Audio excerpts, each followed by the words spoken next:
First of all, I would like to thank organizers of the All Indian Ophthalmic Society inviting us to have a small session. And I'm joined with 4 ST members from Sri Lanka in the College of Ophthalmology. We are planning to do a session on retinal vein occlusions. First, I am inviting Dr. Kala Sivayoganathan. He's going to talk about understanding the retinal vein occlusions, epidemiology, risk factors, and pathophysiological insights. Let's welcome Dr. Kala.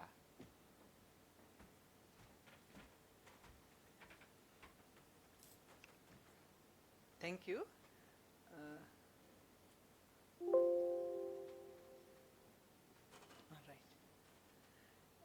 Vein occlusion is an obstruction of the retinal venous system by thrombus formation. So there are central retinal vein, hemicentral retinal vein, major first order retinal branch veins, high order retinal branch veins, and terminal venules. When you classify anatomically, that is, there is central vein occlusion, branch retinal vein occlusion, hemiretinal vein occlusion. So these are the pictures of central vein occlusion, branch retinal vein occlusion, which happens mostly in hypertensives, and hemiretinal vein occlusions. When you come to the pathogenesis, the exact pathogenesis remains unclear, but final common pathway include thrombus formation due to changes in Virchow's triad, that is endothelial injury, hypercoagulability, abnormal blood flow, which leads to thrombosis. The common etiologies are compression on veins by adjacent atherosclerotic arteries, external compression of veins by adjacent soft tissues, diseases of vessel wall, that is vasculitis. Long-term hypertension results in arteriosclerosis with thickening and hardening artery walls. This disorder then leads to a further venous wall compression and narrows the lumen, causing rapid blood flow, damaging endothelial cells, increasing blood clots, and promoting vein occlusion, which you can see that in the diagram. When you come to the CRVO pathogenesis, it results from thrombosis of the central retinal vein when it passes through the lamina fibrosa. Central retinal vein and artery share a common sheath at arteriovenous crossings posterior to the lamina fibrosa. When atherosclerosis thickens the artery wall, it may compress the vein and cause mechanical stenosis occlusion of the vessel wall. In adults aged 50 years and older, the collagen tissue of the lamina is thicker and stiffer, thus compressing the vessel passing through. When you come to the branch retinal vein occlusion pathogenesis, BRVO typically occurs at arteriovenous crossings. At these locations, arterioles and venules share a common adventitial sheath. 99 times artery lies anterior to the vein, which is indicated in the picture. When you come to the epidemiology of retinal vein occlusion, it is the second commonest cause of reduced vision due to retinal vascular disease after diabetic retinopathy. BRVO occurring 2 to 6 times as frequently as central retinal vein occlusion. Globally, 28 million people are estimated to have RVO with a 10% cumulative incidence of 1.63%. Europe, 0.7% of persons aged 55 years and older are thought to have retinal vein occlusion. When you come to the incidence of Asian population, it is 0.7%. It's done by the Singapore Epidemiology IUDC study. Incidence and prevalence of both these conditions increases with age, thus advanced age. Australian data suggest that the prevalence of retinal vein occlusion is 0.7% for those younger than 60 years, 1.2% for those 60 to 69 years, 2.1% for those 70 to 79 years, and it increases to 4.6 in people aged 80 years or above. No gender or racial differences in prevalence of both these conditions. Under 10% of CRVO are bilateral at presentation. The fellow eye involvement over a 1 year period is approximately 5%. These are the risk factors in the diagram, so I'll come to the risk factors in my subsequent slides. Age and sex are risk factors. Age is an independent risk factor of retinal vein occlusion. Different risk factors have varying pathogenic effects on the young and the old. 90% of patients in current case studies are over 50 years old. Younger patients, that is less than 50 years, had a better baseline and final acuities, a lower incidence of cystoid macular edema, and required fewer intravitreal injections. Women, the prevalence of RVO is higher from 55 to 84 years of age. Men, RVO occurs more frequently amongst those aged 30 to 50 years of age. The cardiovascular risk factors are hypertension, hyperlipidemia, strokes, and cerebrovascular accidents. These are the most common risk factors for retinal vein occlusion. More likely to lead to BRVO than CRVO, particularly the hypertension. CRVO in particular is thought to interact more with the cardiovascular system as it has increased cardiovascular mortality. Hypertension has a higher impact on BRVO than CRVO, related to increased pressure at the intersection of arteries and veins. Patients with retinal vein occlusion had almost a twofold higher prevalence of non-dipping patterns. One study found 92% of RVO patients with hypertension have non-dipping hypertension. When you come to hyperlipidemia, it's a common risk factor, particularly in younger patients, those who are less than 50 years old. In patients with hyperlipidemia, the activity of lacinogen activator inhibitor type 1, PAI1, is enhanced. PAI1 is also an independent risk factor for retinal vein occlusion. Stroke and cerebrovascular accident. BRVO patients are often observed to have CVA. Stroke is a common risk factor for CVA. Probability of stroke in retinal vein occlusion patients increased by 45%. Hemorrhagic stroke risk increased 30 days after retinal vein occlusion onset.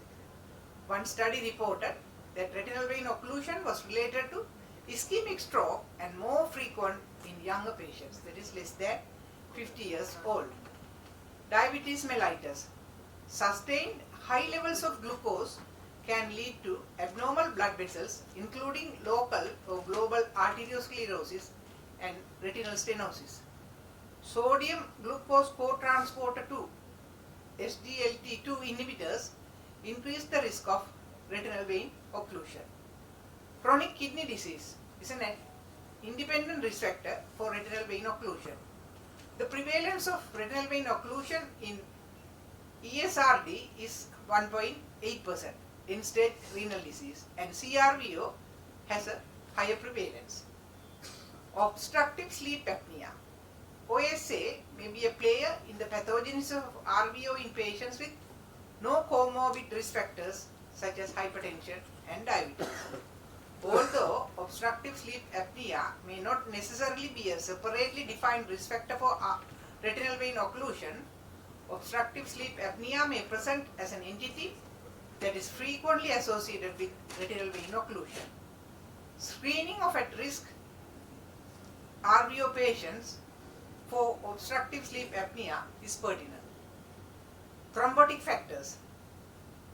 Hypohomocysteine. The mild to moderate increase in serum homocysteine levels is an independent risk factor for atherosclerosis. Furthermore, it produces free radical because of oxidative stress, which also damages the endothelium and promotes the formation of thrombus. Antiphospholipid syndrome is an acquired autoimmune disease with thrombosis-related characteristics due to mistakenly created antiphospholipid antibodies. Retinal vascular occlusion is caused by thrombosis of arterioles, or venules. Patients with primary antiphospholipid syndrome, oculovascular occlusion had high titers of anticardiolipin antibodies. Lipoprotein A. Lipoprotein A more than 300 mg per liter is an independent risk factor, and the incidence is higher in younger patients, patients with a history of thromboembolism, and those with a family history of thromboembolism before the age of 45. Factor 5 Leiden, protein C, protein S, and antithrombin. The role of factor 5 Leiden, protein C, protein S, antithrombin in RVO is still controversial. Glaucoma, which my colleague will be dealing subsequently, both open angle glaucoma and angle closure glaucoma has a significant correlation with CRVO but not with BRVO. A study found that 4 to 5% of patients with primary glaucoma develop retinal vein occlusion after following up 1 to 8 years later. Optic disc hemorrhage may be an important mechanism linking glaucoma and retinal vein occlusion. ODH affects retinal blood flow around the papilla. When ODH occurs, retinal blood flow decreases, thus ODA may cause RVO. Other ocular diseases. Retinal vasculitis may be a more relevant risk factor in younger CRVO patients. CSR patients above 40 years have an increased risk of retinal vein occlusion. Pseudoexfoliation syndrome is the dominating risk factor of glaucoma and has a relationship with retinal vein occlusion. Thank you so much. Thank you, Dr. Kala. Our next speaker is Dr. Pradeepa Srivardhana. She's going to talk about glaucoma and association with retinal vein occlusions.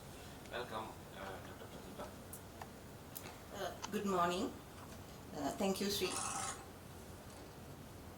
At the outset, I'd like to thank the organizers of the scientific committee, especially Professor Amrata Sharma, for giving us this opportunity to have this symposium at this 82nd AIOS meeting. I'm going to talk about the relationship between retinal vein occlusion and glaucoma. I have no conflicts of interest regarding this presentation.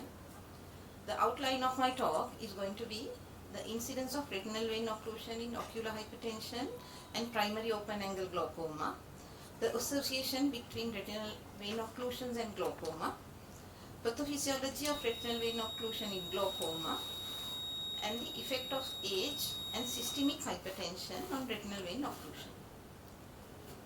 The association of retinal vein occlusions and primary open angle glaucoma has been a subject of interest since 1913. Most studies found a positive association between retinal vein occlusion and uncontrolled intraocular pressure in glaucoma or ocular hypertension patients. Based on the Beaver Dam's eye study, glaucoma was found to increase the risk of central retinal vein occlusion 10.7-fold. The incidence of retinal vein occlusion in glaucoma and ocular hypertension has been reported between 10% and 16% respectively. The incidence of retinal vein occlusion in the ocular hypertension treatment study was 1.4% over 9.1 years of follow-up.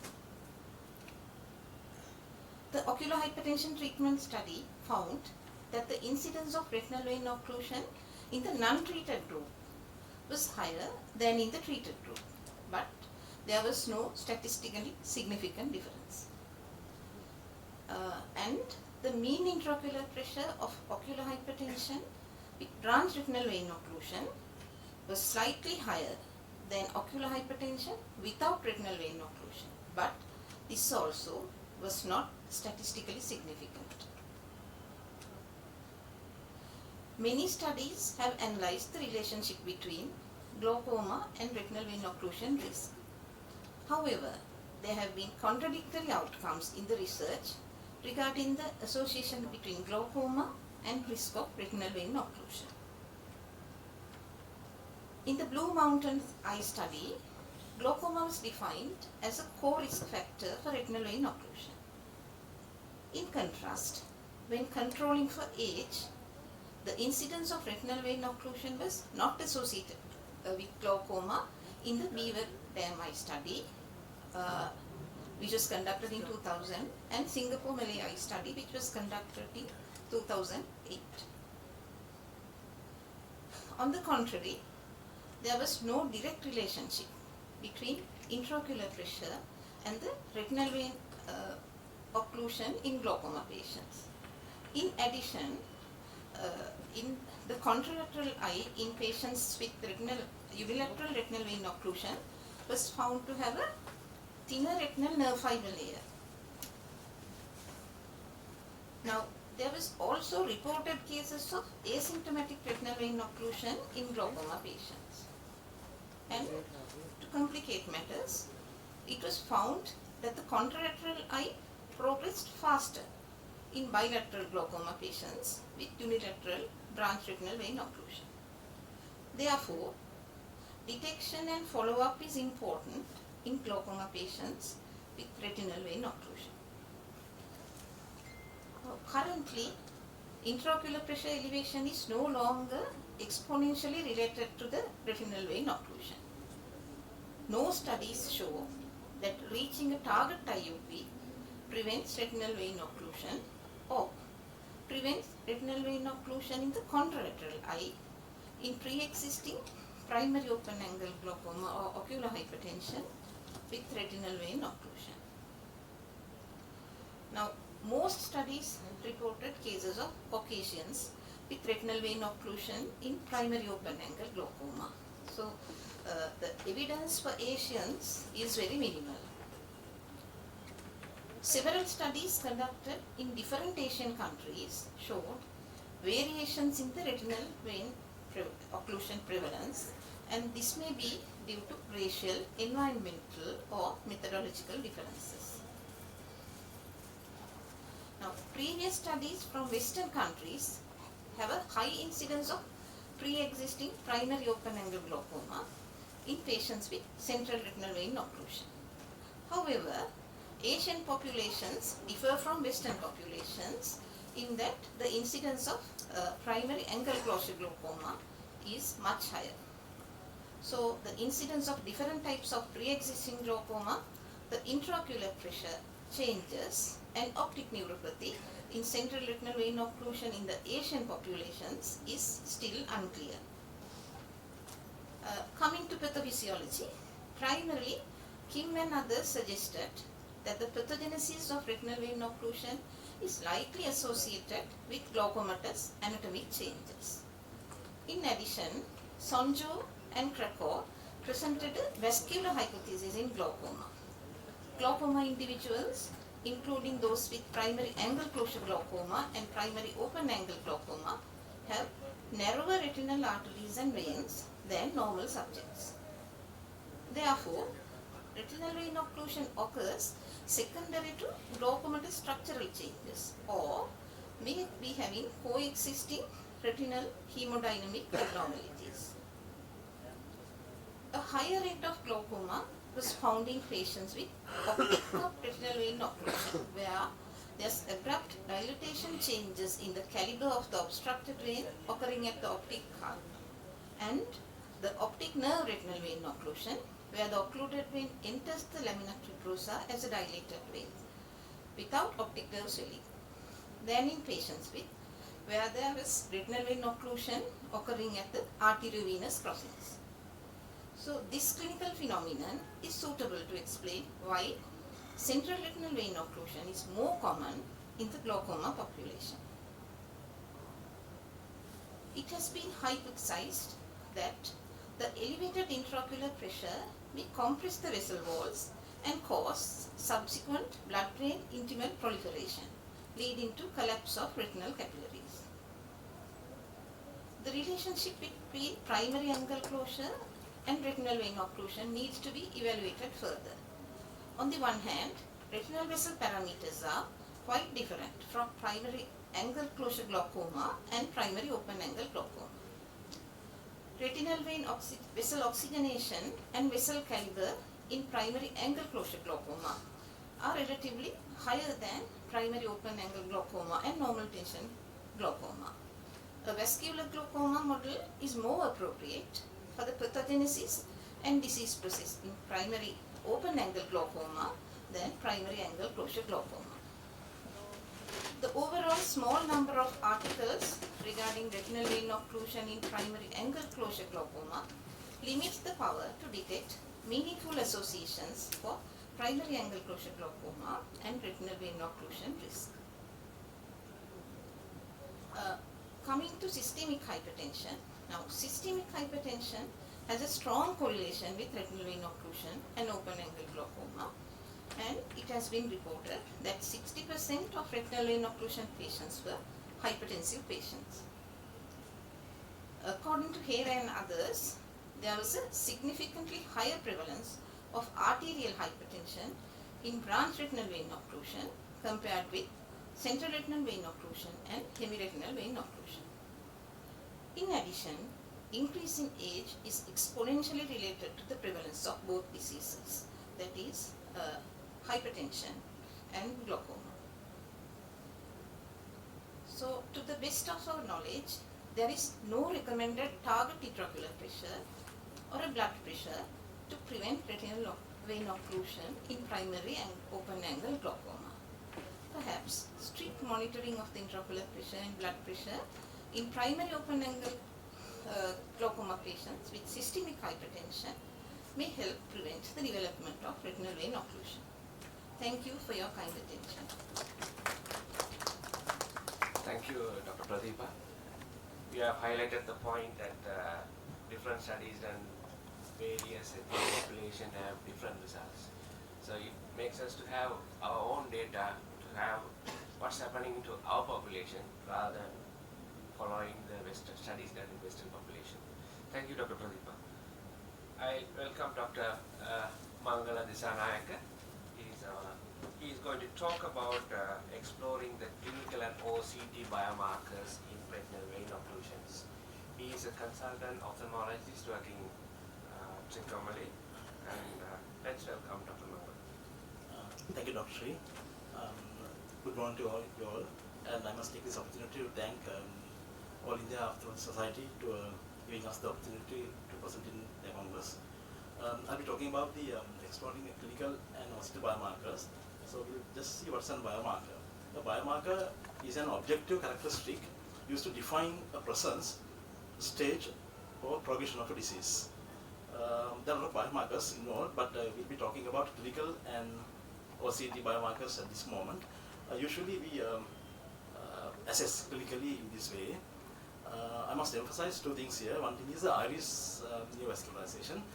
We need to look into for that, because if you miss that, it's going to cause painful blind eye. So we should thoroughly look into the iris margin as well as do gonioscopy to exclude angular neovascularization. The other thing is, I think IOP has elegantly tackled, and fundoscopy. We all know about it, but especially we should be aware of the mimickers of CRVO, especially in malignant cases. We go for the clinical biomarkers. The first biomarker is the baseline best corrected visual acuity. It's a simple but important biomarker, and usually a good initial BCVA reflects the better outcome in time to come. It may be due to the lower likelihood of irreversible damage to the photoreceptors and the other retinal cells, so it makes sense. The second thing is relative afferent pupillary defects. Again, it's effective and simple test, especially to assess the ischemic and non-ischemic component. You know, there are two types basically in CRVO, ischemic and non-ischemic. Sometimes on the course, it can change, the non-ischemic can change into ischemic. So this is a good test to identify that, and it predicts the final visual outcome as well. This is the, people are now talking about this baseline nerve fiber layer hemorrhages. These are deep perivascular hemorrhages, especially hemorrhages in the Henle layer. Henle layer is the outer flexiform layer. It becomes, we call it Henle's layer, when it comes into the macula. You can see that circled area, the deep hemorrhage involving the Henle's fiber layer, which can give rise to poor visual acuity in time to come. So these two things are not two things I'll be discussing. These are not very well, documented things, but it has some value. One thing is the absence of venous pulsation at the disc. So it can get an idea about the venous pressure in the central venous system. Usually you know that 20% of normal population do not have venous pulsation, so better to check with the other eye. If the other eye has venous pulsation, it's good practice to do a little, give a little pressure on the diseased eye and see whether the venous pulsation is going to come back again. If it's going to come back, the amount of the digital pressure will indirectly give you an idea about the pressure in the venous system, and obviously if the pressure is high, the outcome and the complications are going to be a little higher. So poor or absence venous pulsation may predict, it has not been proved by the RCTs, but so there are cases have been reported in all over worldwide. The other thing is the new entity. The case reports have been reported. I think we all have sometimes might have gone through this thing. It's called recurrent CRVO. It could be a disease getting worse, or sometimes it could be a recurrence. We never know, but there have been cases reported. So I'll be showing two cases that we had. So this gentleman, he didn't have diabetes, but he was a hypertensive patient as well as hyperlipidemic, and he came with a non-ischemic type of CRVO. So after the treatment with steroids, he became better, but once the effect of the steroid is weaning off, he got worsening of a disease. We can see, I think he didn't have much retinal hemorrhages at the beginning, but retinal hemorrhages reappeared more advancedly than what it was. So we not quite sure this is a recurrence or same disease getting worse, but there's something happening. So that's how it went. The other case is 50-year-old lady, again hypertension and hyperlipidemia, came with a right side CRVO, can see in the picture. So then treated with anti-VEGF, she got better, and with time it came back even worse than what it was, and even after the recurrent treatment, it went into a worse direction with a lot of macular states. So, I'll be talking about OCT imaging. There are advantages and disadvantages. The main advantage is non-invasive, simple test, but we can get a lot of information. So, there are a few, that's the main markers I have listed down. Two things the last things I'll be discussing, because those are not well documented, but emerging things that you can find in OCT. The first thing is central subfield thickness. Earlier, people thought that's a very significant thing. So if you have gross edema in central subfield, you can predict that vision is going to be not good. But somehow, later on they found that it is not so. So, because there's a factor in duration. So small amount of edema which has been there for a long time can cause more damage rather than a lot of edema where it has been there for a small duration. So however, the gross macular edema still might give you a poor visual outcome. Drill, that's disorganized retinal inner layers. Actually it came with the diabetic maculopathy first they described, but later on they have found a similar picture is happening with the RVOs. So it's a kind of a qualitative assessment in a retinal layer. So I have put a picture, courtesy of Caroline Bowman.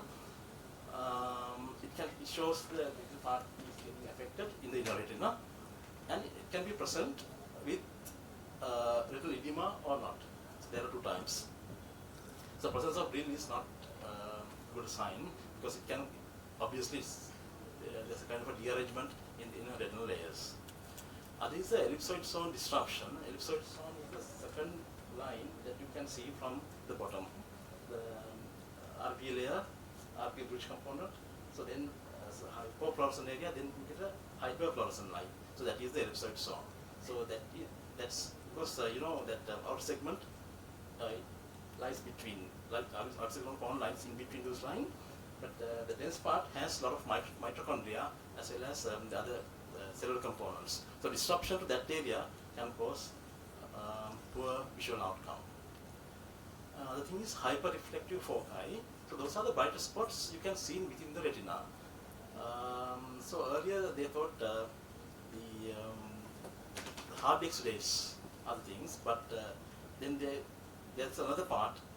Hard X-rays will give you a back shadow. So there's another spots without back shadows. So those are basically cellular elements. People think that they are cellular elements of aggregating of inflammatory cells. They might have protein and lipid elements as well. Probably they are evolving hard X-rays, we never know. However, the process of those things cause a kind of inflammation, ongoing inflammation happening in the retina. So if you can see what we are behind here, those are hyperreflective spots without back shadow. So it's a real point here, and it's a diamond of damage to the ellipsoid zone, 3-in-1 picture, right? The choroidal edema, now people are talking about the choroidal edema. The problem is we don't have much imaging to assess the choroid, but now the imaging things are coming up, because now people do think that choroidal edema has a part to play. So that's why the current thinking of newer patterns of treatment are emerging, and colleague is going to talk about this as well. So that has an important part to play as well. The two things that I have mentioned about is PAM, paracentral acute middle maculopathy. Middle maculopathy means the middle part of the retina has been involved. That's mainly the inner nuclear layer and the outer plexiform layer. So we have a case, I think it's the Dr. Tree. He gave me kindly gave me these cases. 33-year-old female presented with acute paleness, loss of vision in the right eye. Medical history, ocular history was unremarkable, but the visual acuity is fairly alright. You may see in both eyes. And color vision and anterior segments pressure, they are also within normal limits. You can see in the picture, so there's a kind of a hypopigment kind of area, but away from the fovea. That's why the patient's vision is okay, but something has happened, and you may observe that the vasculature is not the normal vascular. It's normal. It is a part I'm talking about. So there's something has happened. So there's the other eye. So if you compare. Yeah. So that is, we thought that is a non-ischemic CRVO, which has given rise to cerebroretinal artery, not the full branch, but part of one of the branches have been obliterated because of the pressure of some the CRVO. The OCT findings of this on fast view that you are looking up like this, and there are changes, not the very normal, and you can see there are changes in the middle part of the retina. So, that's this is the PAM, paracentral acute middle maculopathy. You can see this, show that clearly in the structural view. So the patient had been followed up. So after 1 month, that disappeared, and FFA showed some filling as well, not as well as the lower part, but here some blood supply is there.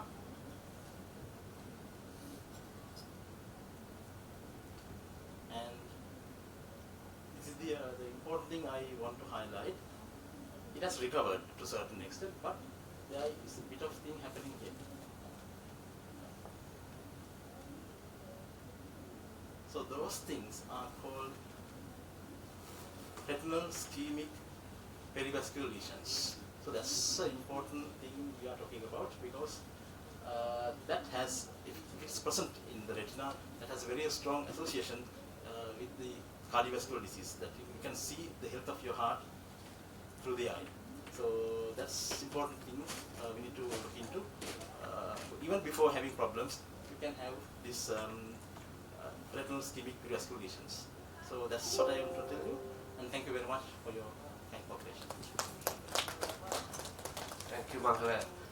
You are on time. I think you are well prepared and very nice and very elaborative. You are talking about the clinical biomarkers. When we are getting more and more imaging and more investigation facilities, we forget the clinical examination and looking for clinical findings. So So you highlighted that part also. Let's our next speaker, Dr. Dilani Adhikaram, our young lady in our group. She is going to talk about the updates on current management modalities and outcomes. Let's welcome Dilani.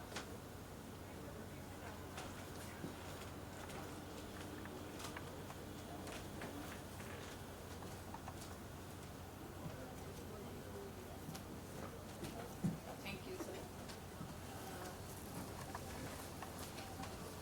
My talk is about updates on current treatment modalities and outcomes in retinal vein occlusion.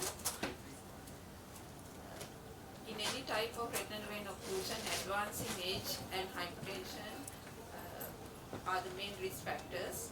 Patients should be evaluated for other cardiovascular risk factors as well, such as hyperlipidemia, diabetes, and advice for cessation of smoking, check for intraocular pressure, and treat glaucoma if it is there.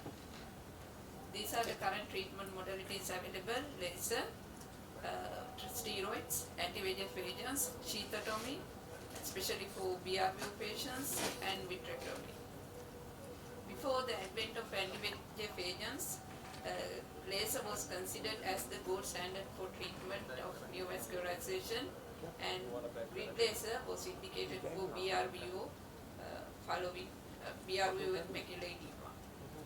Here, before doing the laser, we have to do FFA and look for foveal avascular zone and look for enlargement of the avascular zone that indicate foveal ischemia, and look for capillary non-perfusion areas and look for leaking areas.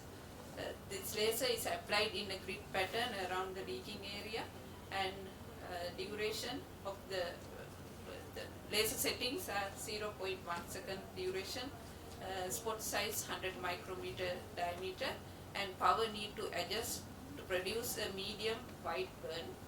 And this laser should not apply to the margin of the foveal avascular zone, and it should not go beyond the major vascular arcades. The mechanism of action here is to destroy nearby capillary beds and reduce arterial blood supply, so the remaining capillaries can drain into the non-congested capillary beds. According to the BVO study, they showed that laser-treated eyes with perfuse macular edema in BRVO gained 2 lines of improvement in the ETDRS chart in their visual acuity than the untreated eyes. In this study, they have delayed laser for 3 months to allow spontaneous resolution of macular edema. Then scatter laser is indicated for ischemic BRVO to the capillary non-perfusion area in the retina, and the settings duration 0.1 to 0.2 seconds. Here the aim is to produce large intense burns, so we need to adjust the spot size to 200 to 500 micrometers and adjust laser power to produce a medium white burn. This laser is applied to the capillary non-perfusion area. It should not involve more than 2 disc diameter from the center of the fovea, and it is applied to mainly to the periphery, to the most of the time to the inferior. According to the BVO study, the scatter laser photocoagulation to the capillary non-perfusion area in BRVO shown to be effective by regressing new vessels and reducing the risk of vitreous hemorrhage from 60% to 30%. PRP is indicated for neovascularization following central retinal vein occlusion. Settings here 200 to 500 micrometers, and adjust laser to produce a cream colored burn. According to the CVO study, they recommended to wait until 2 clock hours of iris neovascularization before doing PRP. They further said prophylactic PRP did not result significant decrease in the incidence of iris neovascularization. But in practice, we usually do PRP at the first sign of neovascularization, especially when follow-up is impossible. Then comes the steroids. In that, intravitreal triamcinolone can consider as a second-line drug in macular edema due to retinal vein occlusion. The SCO-BRVO study is the largest clinical trial that evaluated safety and efficacy of intravitreal triamcinolone compared to grid laser in the treatment of macular edema following BRVO. They noticed significant cataract formation and increase in intraocular pressure in the triamcinolone treated group, and the 3-year results showed a significant increased vision in the laser treated group compared to the triamcinolone group. Based on the results of this study, intravitreal triamcinolone is not recommended as a first-line therapy for macular edema due to BRVO.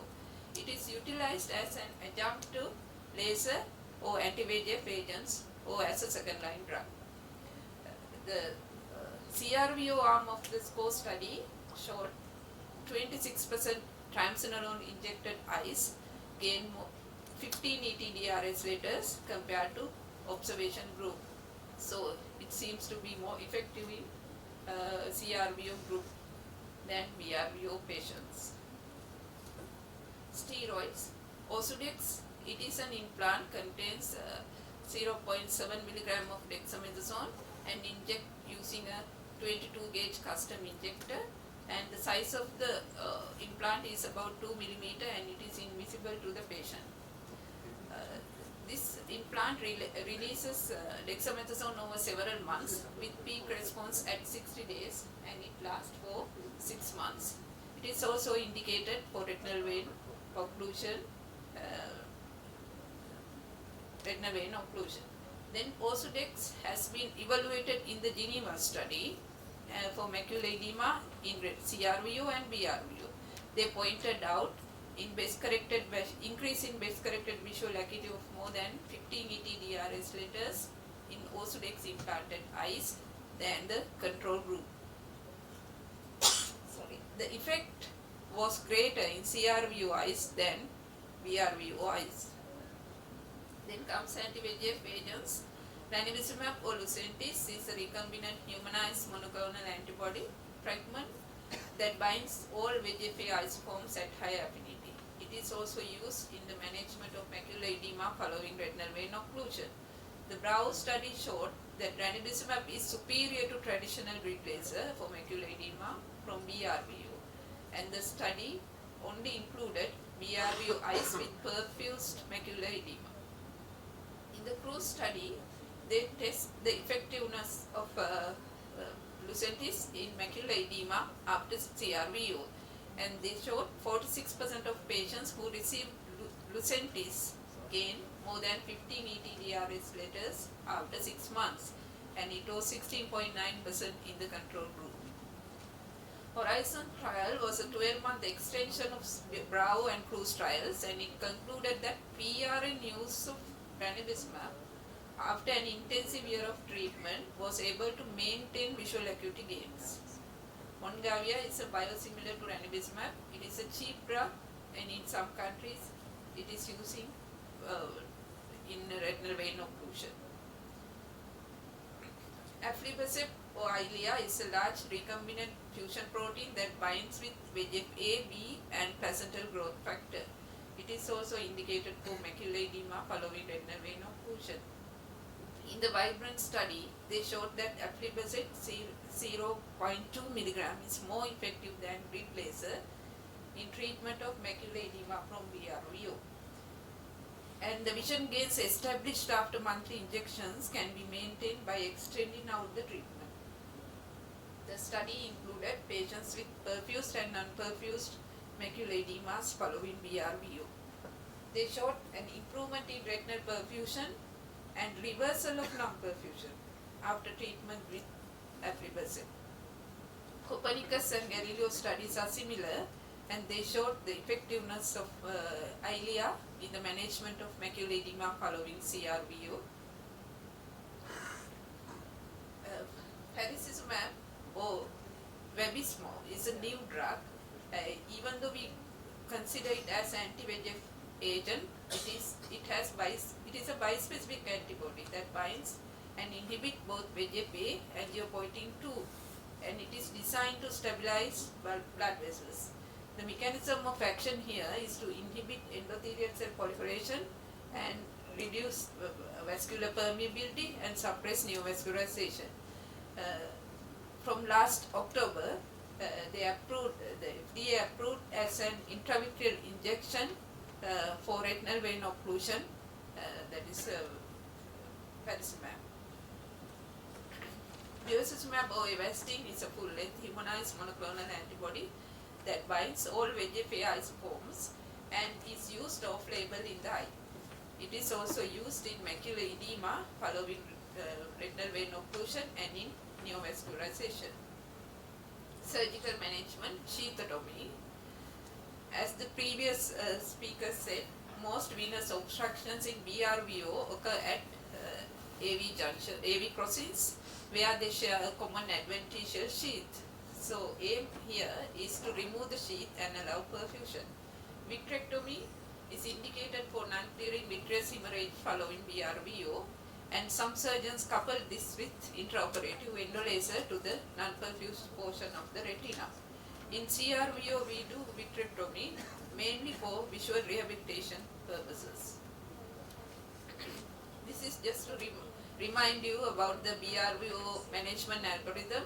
In non-ischemic BRVO, if the visual acuity is more than 6/12 and patient is not having macular edema, we can observe patient 3 months before 18 months. There is a chance of spontaneous resolution.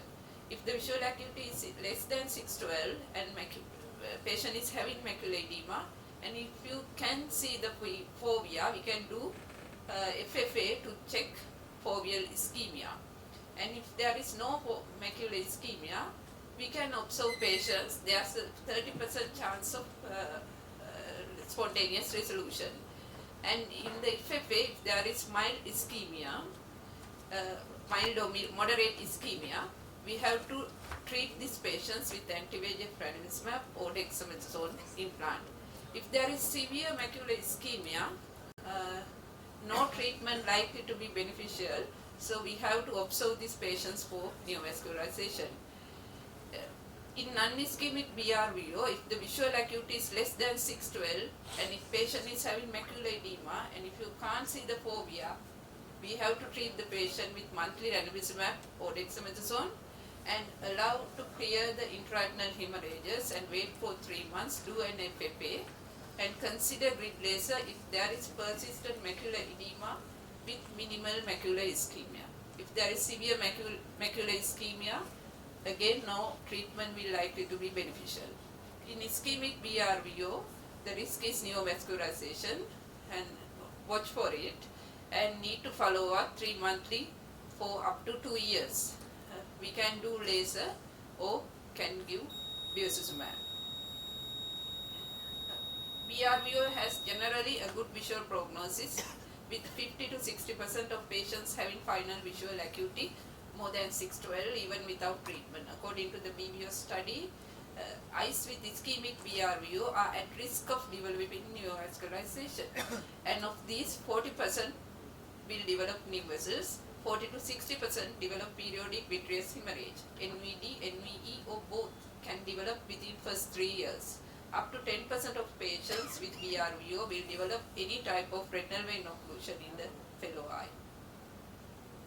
This is the CRVO management algorithm. In non-ischemic CRVO, if the visual acuity is more than 6/12, we can observe the patient, and if the visual acuity between 696 or better, we can give anti-VEGF or dexamethasone, and if the visual acuity is less than 696, offer treatment because they are at high risk of neovascularization. In ischemic CRVO, do an FFA, look for the capillary non-perfusion area. If it is more than 30 disc diameters, we have to do prophylactic PRP. And if there is new vessels with open angle, urgent PRP is indicated. And if the angle is close with new vessels and high IOP, sometimes you may have to give cyclodiode also. Regarding the choice of agent, anti-VEGFs can consider in young phakic eyes and in patients with glaucoma, and steroids can consider in patients with a history of recent cardiovascular events and and patients who do not favor monthly injections. There are no studies available about switching of agents from anti-VEGFs to steroids or vice versa. And regarding stopping of the treatment, if there is no improvement in 580 DRS letters in after treatment, or if there is no improvement in central macular thickness from the baseline, you have to consider about stopping of the treatment. Non-ischemic CRBO patients, we have to see every 3 months for 6 months and look for resolution of macular edema and development of discollaterals. If they are there, you can discharge the patient from the clinic. And if it's ischemic CRBO patients, we have to see every 3 months for 1 year and observe for development of iris or angle neovascularization. Last slide. According to the CVO study, at 3 years after onset of ischemic CRVO, there's 45% chance of developing neovascular glaucoma. 34% of initially perfused eyes can convert to non-perfused status after 3 years. Risk of CRVO in contralateral eye is 5% by 1 year. So that's it. Thank you for listening. Thank you, Dinani. Thanks for that.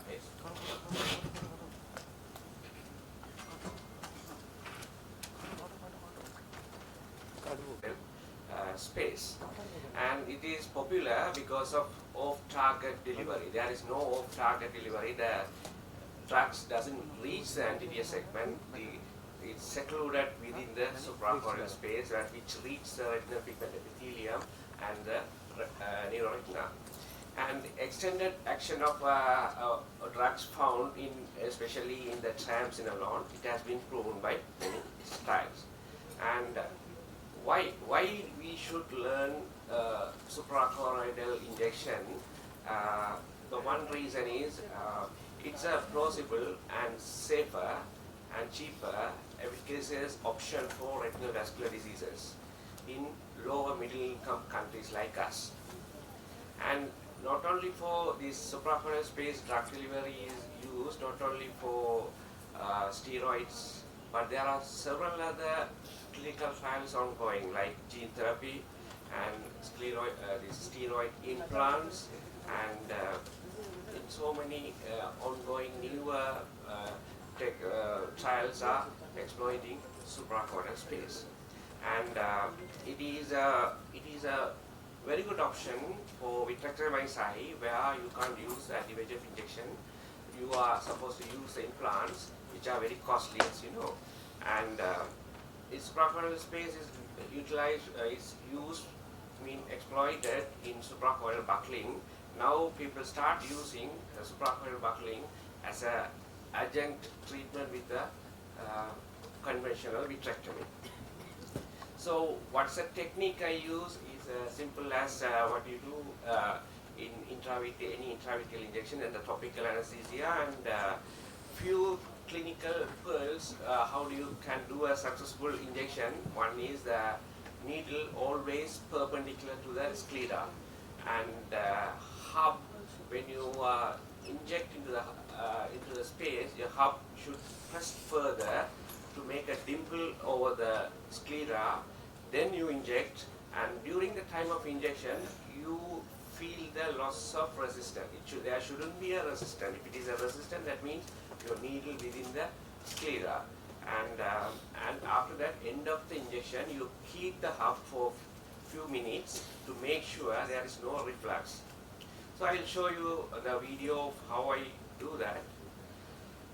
Here, like draping, and you can decide the point where you are going to inject it. I prefer the upper half, and make a AC paracentesis, which you need because after injection you get stony hard globe, and you mark in the pars plana region is pseudophakic, so it makes the 3.5 millimeter from the limbus, and the needle you can inject it and make a dimple and keep it and stabilize it, and with other hand you inject slowly. You have to inject. You should be injecting very simply without any resistance. That is the important part you learn during the time of this injection. And end of the injection, you feel if you feel it is hard, then you can redo the AC tap. So it's a kind of a simple injection maneuver. These are the problem I encountered at the early part of my injection.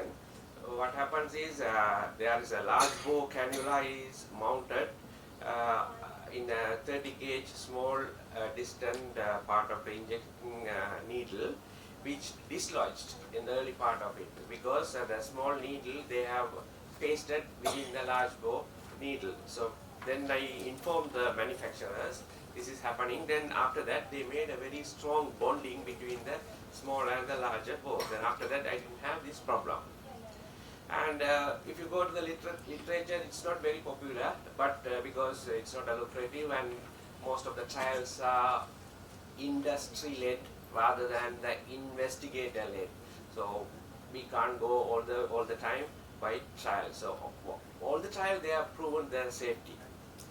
So what I have learned, what I my experience last 4 years, there are a bright side and the flip side. So first I talk about the bright side. There is no single incidence of supracorneal hemorrhage last 4 years. For around 400 taps I have given. You don't get a subconjunctival hemorrhage, though it is not clinically significant, but for a patient it's a big thing when you get a subconjunctival hemorrhage. So you don't get subconjunctival hemorrhage in SCTA.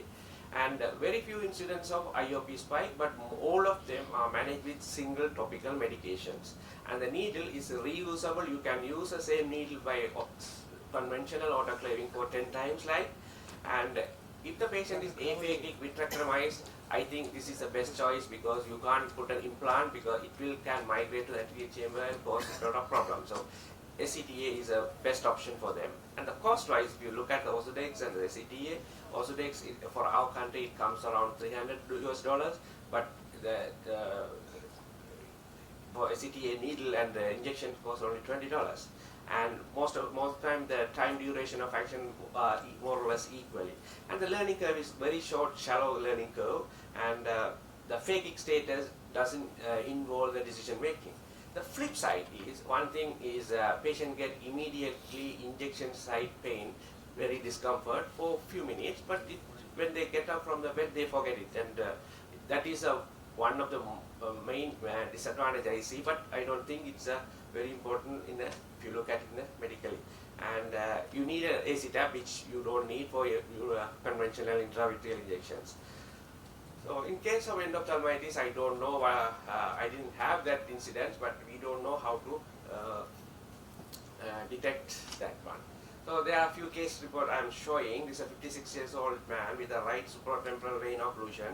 He was treated with bevacizumab, and after that he got recurrence. Then I gave as a fourth injection, as a not a fourth, 3 injection IVB, and then I gave a CTA, and he maintains his recurrence for at least 20 months.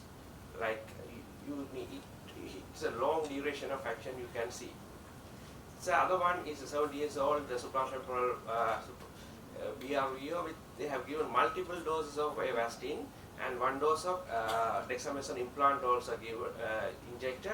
Still he has this kind of large cystic macular edema. Then I give 1 dose of CTA, and the 4-wheel control is re-established with 1 dose of CTA. Sometimes we don't know which one works, so it's not a silver bullet, but you can use, sometimes it works very well, which you think is difficult to manage. So this is another one with the supratemporal STVRVO, and here 3 doses of Patistra injection was given, and after that he got recurrence, and then I waited, that didn't get to a proper thickness, central foveal thickness, and gave a second dose. After second dose, for 27 months, it maintains a 4-wheel control, the macula was dry.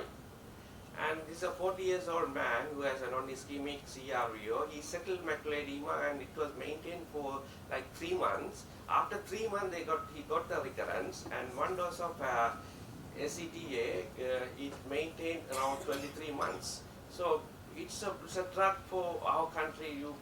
The cost is always a limiting factor. And this is another one with supratemporal branch vein occlusion.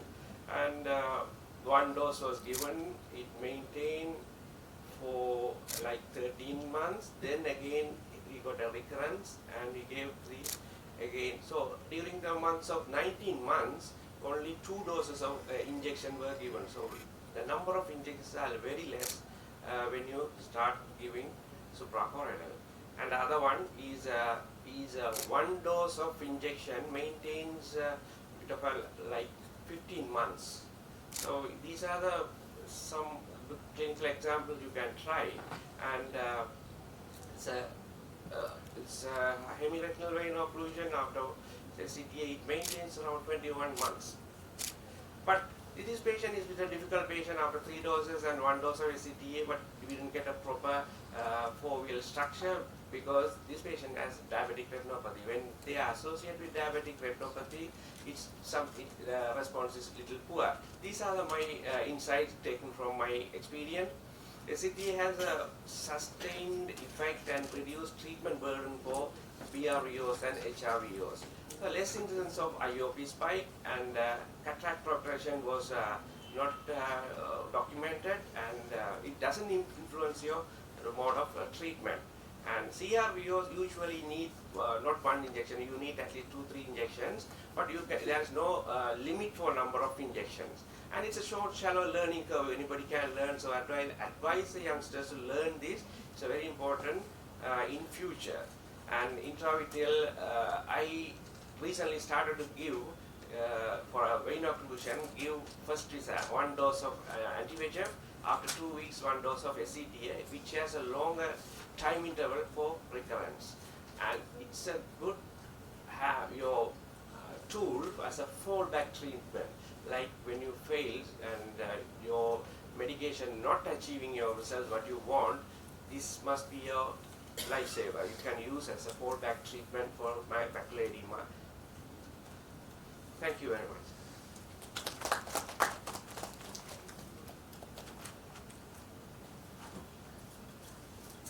So at the end of the session, I would like to thank everybody for listening our talk. And once again, I thank AIOS to give us opportunity to do this small session. Thank you.